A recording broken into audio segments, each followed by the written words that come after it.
Kendall's great play is a concept vast enough to raise Waystar's value over the $192 per share Matson was willing to pay for the company, as much out of anger as corporate expansion, after failing to wreck the deal with Lucas Matson.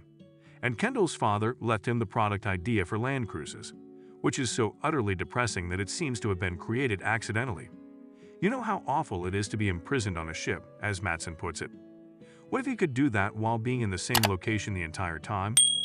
Even Logan couldn't bring himself to make "I couldn't be more excited" sound far enough from sarcasm in an investor pitch he taped before he died. Kendall does a great job of describing what Living Plus actually is: a scheme to warehouse the elderly and keep them drunk on content while we suck them dollar dry. But his big idea, his one more thing, is that by adding Living Plus with the promise of eternal life, or at the very least, the extension of life through Waystar's access to the private technologies that are currently enhancing billionaires but can give grandma and grandpa a chance to spend more time with their families, and beloved Waystar IP, from Dirk the Turkey to Jared Mencken, Waystar will double the earnings of its parks division. Kendall's presentation is yet another dramatic masterstroke as he seamlessly transitions from another L to the OG-level disaster to a pivotal moment in human history. In an episode where the loss of Logan still significantly affects his children, it also subtly expresses mourning. Kendall begins to buy into his own sales pitch at the conclusion of his speech. "If you asked me, would I accept an extra year right now with my dad, the unspoken, that would be invaluable." His tears are genuine wishes that might help a stupid notion like Living Plus stand up on exorbitant projection numbers rather than staged tears. By figuratively choosing the words he wants to hear, Kendall has the opportunity to reclaim that bond with his father during their onstage conversation. He is a genius who will quadruple the growth of a stagnant division.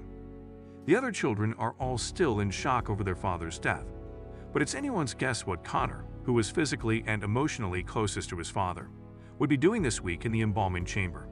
In contrast to Kendall, Roman does his utmost to emulate his father's feisty impulsiveness in his capacity as CEO and expects his new employees to treat him with the same respect. He stumbles into firing Joy when he feels like she isn't taking a hibernating robot movie disaster seriously enough. Joy is the head of Waystar Studios.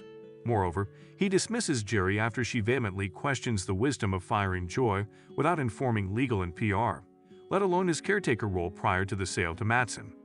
"You are a weak monarch and a dangerous interregnum, and I think you need to reconsider," and he fires Joy as well. Compared to the date his father passed away, it is simpler to accomplish now. When Kendall takes pleasure in Roman's fire Ethan, the utter recklessness of Roman and Kendall's newfound power, as if they were kids gorging themselves sick on a Halloween candy haul, reaches its comedic peak. Dynamic Waystar do shake up their senior leadership team, read the headlines, he imagines. Shiv is securing her own status while subtly planning time to grieve for her father, because she can easily see the implosion taking place. She feels belittled by having to be the middleman for her brothers and plans a scenario in which Matson hires her as the knowledgeable insider of the business while kicking Roman and Kendall out. Then there is her connection with Tom, which straddles a murky line between being genuine and being merely transactional. The two of them play around with the stylized speech of a classic film noir, like Double Indemnity, and there are clear indicators that they have a vibrant, spicy sex life here, in addition to Shiv being pregnant. Although perverse and shocking, the game of bitey they play with each other, a continuation of Tom flicking the barnacle meat of Shiv's ear last week, is unquestionably a sign of intimacy. And it seems like they're talking again as the two of them go back into bed, with Tom being open about how their relationship is complicated by his financial and professional ambitions. Shiv and Tom's relationship is incredibly ambiguous yet always open to negotiation, which seems appropriate for two people who are bound together for both business and pleasure. Succession can hit its satirical targets hard and fast, like turning Living Plus into a hybrid of WeWork, The Villages, and the Spaceship of Fools from Wall-E. But its writers can also inhabit the more complex, ambiguous world of a messed-up relationship that is sad, sexy, vicious, transactional, and perplexing for both parties.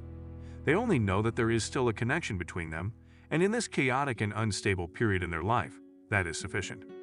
The usage of the term excited or exciting to describe occurrences that are anything but is a recurring theme of the program in general and this episode in particular.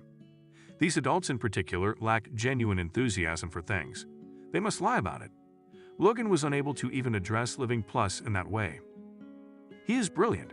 Nobody objects when a genius behaves oddly. That was Jerry's opinion of Lucas, but the same could be said of many other tech industry personalities who are known for going barefoot on the tarmac and cultivating cults of personality. Godspeed to the leader who refuses to hear no from their followers. Due to Greg intimidating an editor, Logan's "double the earnings" remark was forced into Logan's mouth, which resulted in the ridiculous spectacle of Kendall ordering up a Living Plus house on stage the day before his presentation, complete with gloomy fog machine clouds. Wonderfully ironic conclusion in which Carl is delighted by Kendall doing exactly what he warned him not to do is set up by the fantastic scene in which Carl threatens Kendall before his big speech. Carl is aware that the concept of eternal life is absurd, but the CFO's golden parachute gets bigger the more valuable the company is valued. Kendall's perceptions on what his interpretation of the company has to offer are odd as ever. Hyperlocal news, film-themed events, sneak peeks, ATN debates and discussions, and multimedia events ranging from culinary to premium access sports. We're discussing IP life enhancement for integrated characters. Perhaps a filmmaker will drop by with a rough cut. Stars will, for sure. The conclusion of the episode leaves the CE bros in a depressing state. Roman is replaying the doctored film of his father abusing him simply to hear his voice, and Kendall is returning to the lonesome water where he passed out last season. Grief is difficult, and it is even worse when a parent is hated.